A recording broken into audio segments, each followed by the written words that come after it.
Baik anak-anakku sekalian, lanjutkan ini di sesi keduanya. Tadi sampai kepada guru IPS. Sekarang guru matematika, ya. Saya sendiri Bapak Dadang Apandi SPD, kemudian Ibu Ainur Hayati MPD, Ibu Dr. Anda Ida Herlinda, dan Bapak Bunyamin. Nah, guru matematika. Ditambah ada Ibu Pini Nur Aisyah, tidak termuat. Selanjutnya guru pelajaran yang lainnya, yaitu guru penjas, guru olahraga. Ya, ada dua. Ini Bapak Rusmiadi Usman SPD dan Bapak Irwan SPD. Kemudian guru PPKN, ya, Pak Suhermanto SPD, Bapak Nurdiaman SPD, dan Ibu Lida Arlini SPD. Kemudian guru prakarya ini hanya satu guru, Ibu Rise Liana, sarjana seni. Kemudian berikutnya guru seni budaya, ada dua, Ibu Dr. Ana Siti Jaibah dan Ibu Dr. Ana Ewisika. Selanjutnya guru SKI, ada dua, yaitu Ibu Yayah Misriah SAG, Ibu Teni Paujiah SPD. Kemudian guru TIK atau guru informatika ini Bapak Acep Cahya Sumirat ST. Nah, ini guru-guru yang disebutkan tadi mengajar di kelas 7, kelas 8, kelas 9. Ada beberapa yang tidak mengajar kalian nanti di kelas 7 karena akan terbagi dalam jadwal.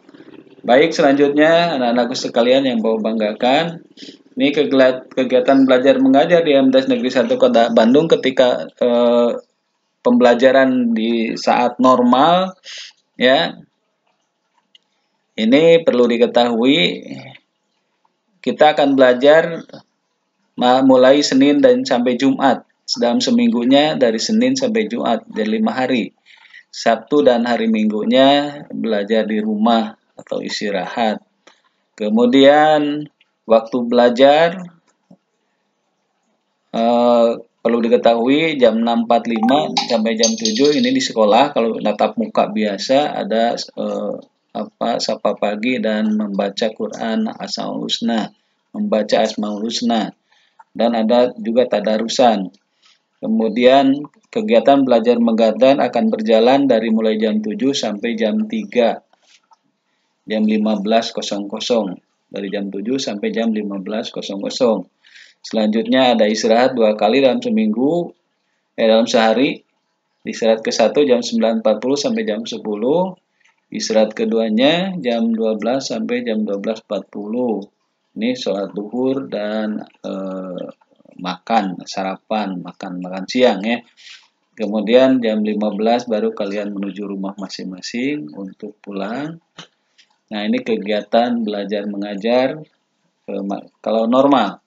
Kemudian kegiatan belajar mengajar pada masa pandemi COVID-19, pertama pembelajarannya Senin sampai Jumat, ini dikemas dalam pembelajaran jarak jauh atau virtual. Nah, kalian harus bisa mengimbangi ini semua.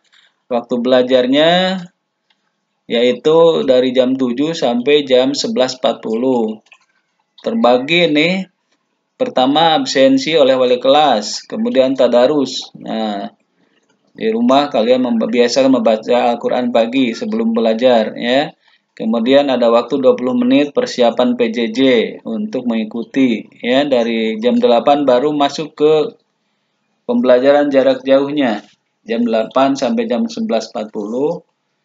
Dan selesai di jam 11.40. Ini persiapan sholat duhur dan istirahat. Ini pembelajaran masa pandemi COVID-19. Baik, anak-anakku sekalian, di pertemuan kedua ini ada strategi belajar. Ada 7 strategi belajar yang kalian biasakan, ya. Jadikan pembiasaan supaya berprestasi, supaya jadi siswa yang berprestasi. Pertama, ini yang harus kamu biasakan adalah rajin membaca. rajin membaca. Buku-buku pelajaran ini harus dibaca. Harus punya jadwal untuk membaca di rumah. Kedua, strategi belajar itu yang kedua, memiliki keingintahuan yang tinggi. Keingintahuan yang tinggi ini harus dijadikan pembiasaan sehingga akan ada kaitannya dengan rajin membaca tadi. Karena kalian akan tahu setelah membaca. Kalian akan tahu sebuah bidang ilmu setelah membaca. Kalian akan tahu sebuah teori setelah membaca. Kalian akan tahu keterampilan hidup dan lain sebagainya setelah membaca. Nah, keingintahuan di sini adalah sebuah motivasi yang akan mengantarkan kalian semua menjadi siswa yang pandai, cerdas, serba tahu. Ya, ini harus dijadikan landasan untuk belajar. Yang ketiga, ketika pelaksanaan pembelajaran kamu harus fokus dalam belajar itu. Fokus, konsentrasi artinya segala daya upaya yang kalian siapkan untuk memahami sebuah ilmu, sebuah penjelasan, nih perlu fokus terpusat kepada pembelajaran yang sedang berlangsung. Itu fokus. Ya. Selanjutnya kalian memiliki inisiatif.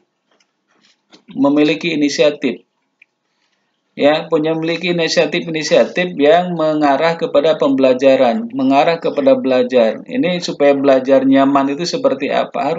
Harus punya inisiatif seperti itu. Belajar supaya nyaman, tenang, dan lain sebagainya harus dipelajari, disiapkan oleh kalian semua.